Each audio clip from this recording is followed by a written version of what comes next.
We're gonna start with our soup just because it's the thing that takes the most time. Chicken legs here. We got some water. I like to start it with cold water. And just by adding these chicken legs, you could do it with a whole chicken. So I'm just gonna add an onion into the water as it's coming up to a boil and to a simmer. And I got a couple of carrots as well. These are nice little carrots here. So I'm gonna add them, and I'm gonna leave a little bit of the stem, has great flavor, and add them into the soup. I'm also gonna add a little bit of salt here. Next up, we're gonna use a little bit of leek. So, just chop it up like that. Really get a nice oniony flavor from. Now we're gonna add a little bit of celery stalk. So chop a little bit of this and add it in. A little bit of the dill stems that I have here, and also some of the parsley stems. This is next thing I'm gonna add is this limon amoni or limon. You could just give it a little smash like that, not to completely break it, but just so it infuses the great flavor, and that's gonna bring a great acidity into the soup.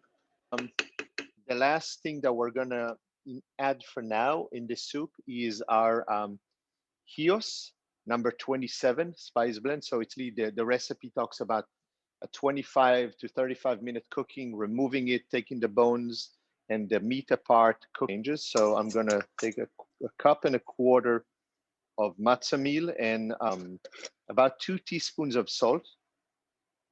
We're gonna add some olive oil, and so I'm gonna add a little to our mix. Just like that. And to season it, I'm gonna use our coquelicot spice, a little bit into here, just like that. And I'm gonna add a little bit of dill and cilantro and parsley that I'm simply gonna chop. So we have so chopping that, and we're gonna add it into our dry mix.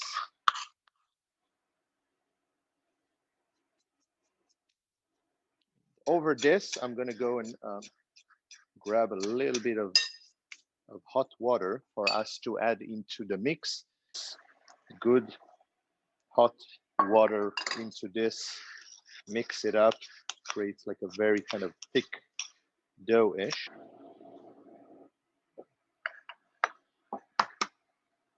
Crack them up. And you want to let the kind of mixture sit for a minute or two so it's not too hot when you add your eggs into it. So I'm just kind of going to beat these eggs a little bit, and then we're going to incorporate them into this matzah meal and herb combo. And have your matzah ball mix ready to go. You don't have. Then what we're going to do, I'm just going to get a little bit of water so I can have it handy. And what it does, it really helps to, you kind of wet your hands a little bit. You don't need to use oil or anything else, and you could just, shape these little matzah balls and place them on a tray. I'm going to set these aside for now until we're ready to cook them. So we wanted to take the traditional macaroon or coconut macaroon and see, what we can add to it. So we have some coconut, we have some egg whites, we have our Yemen number 10 spice blend. And if you don't have the Yemen number 10, you could just use ginger or cinnamon or kind of a half-half ratio of both of them. Salt, sugar. We have amchur, which is green mango powder. And again, if you don't have it, you could substitute it with just ginger. That would be fine. We have some of our tahina and some halva that we're going to crumble. So to get this started, what we're going to do is we're going to take our egg whites first, and we're going to beat them into somewhere near a kind of a soft peak. And we're just going to add to it a little bit of salt and a little drizzle of lemon just to stabilize it. Then just going to start beating them. Okay, so I have that going. Going to add our amchur powder, and we're going to add our Yemen spice, just like that. Sprinkle it,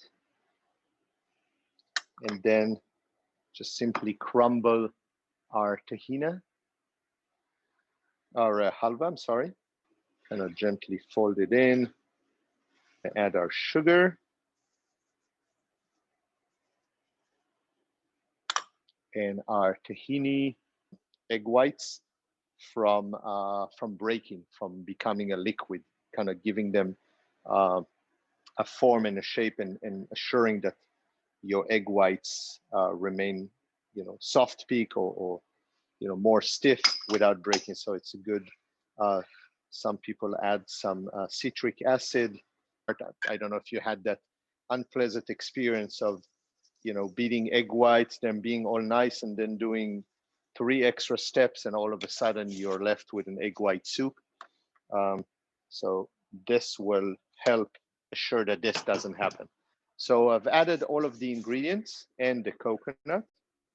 You could use toasted coconut. This is unsweetened coconut. So see, this is all coming nicely together. And then what we're going to do is grab a baking tray that we have prepared with a little bit of parchment paper in the bottom. Scoop whatever size you want of this mixture, and there's no need to overwork them, or just as long as they nicely come together into a little bowl like this. And so here we have a nice little tray here, you see, ready to go. I'm going to put it in the oven. I'm going to set my timer for 12 minutes. What I am going to do, just for the sake of time and speed, I am going to actually add our matzah ball into here, just because I like to cook them in the chicken soup itself, not in separate water, and just put them in, put the cover back on, bring it to its simmer, and a good about 15 minutes or so should do the trick to get them cooked. The last recipe before we go back to our soup that's preparing is haroset. But I'd say that's the big difference between the Ashkenazi and the Sephardic haroset, is really the usage of the date. We're going to season our date paste with a little bit of Aleppo for a little bit of heat, and a little bit of sumac. I'm adding nigella seeds also, some sesame seeds into here. In this recipe, we're using cashews, but you can use walnuts, you can use pecans, you can use peanuts. So I like to have these big chunks. It's really nice to get these really nice chunks of cashews that I'm going to add into our date paste that has the seeds, that has the spices. We're going to, so a little drizzle of that into here. And then a little bit of port or Madeira. You could use, you could do a non-alcoholic version, and just simply mix all of this together. Is there? I'm also going to add a little pinch of salt. We'd think that a good few hours to just set like that, or even overnight in the refrigerator, would do wonders to this. I'm going to grab our chicken thighs out of the broth, so we can hopefully, if my hands are not going to get burned, I'm going to be able to remove some of the meat. So we forgot a very important element for our haroset, which is the apple. In this case, I'm just going to make these cute little small dices of apple. I'm going to add my chopped apples. Luckily, we caught on that. Here we have some of our chicken meat that, you know, for the sake of presentation, I'm going to put straight in our serving plate. And then we're going to finish this plate with freshly cooked matzah balls. So depending on who's eating, but I think 3 of those would be a nice serving for somebody. And of course, some of this great broth in the bottom of the plate. And a couple of carrots, some onion, some celery. Look at that. Parsley leaves that we're simply gonna tear here. A couple of cilantro leaves. Super easy, no need to chop and dice anything, just like that. You have it here, our chicken and dumpling with the herbs, the cilantro, the dill. So that's right here. We have our super nice charoset. Last but definitely not least, we have our halvaruns that are here. Thank you all for joining. For those celebrating Passover, have a fantastic, kosher, and fun Passover. It's the Jewish therapy where you have to face the family for a few hours. There's good food and good wine, so that helps. And hope to see you again. We have another event coming up in April 19. It's going to be more of a spice-oriented class with kind of a one-on-one spices. So hope to see you then and hope to hear from you. Have fun, cook. Big hugs, loves and spices. See you all soon. Thank you.